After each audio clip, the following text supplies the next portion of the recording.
Прераспределбата на воспитувачката Сузана Чурлинова, која била направена новата директорка на градинката Кочурацин, најде на бојкот од страна на родителите кои своите деца во знак на протест поради одлуката на директорката за кадровската промена не ги пуштаат во градинка.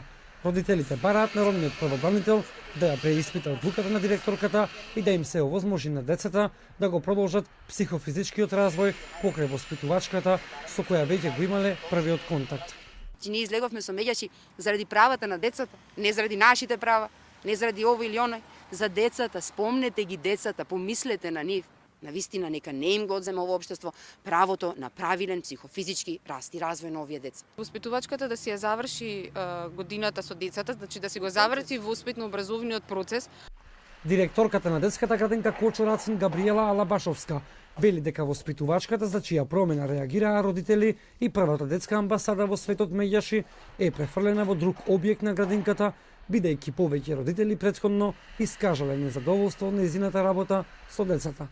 Тврдам дека мојата одлука е согласно законот и единствено во интерес на децата. Категорично ги демантирам изјавите дека децата плачеле и ја барале старата воспитувачка. Процесот на згрижување на децата се одвива тековно и без проблеми. Што се однесува до наводниот бојкот организиран од некои родители, сметам дека тоа е на штета на децата, а написите на ранците се злоупотреба. Од Министерството за труд и социјална политика велат дека самото вработување и распределување на кадарот е во надлежност на општините, односно на директорите на установите за детска заштита, а од општина Центар велат дека надлежноста при вршење на кадровски промени е во надлежност на директорката на градинката Кочурацин.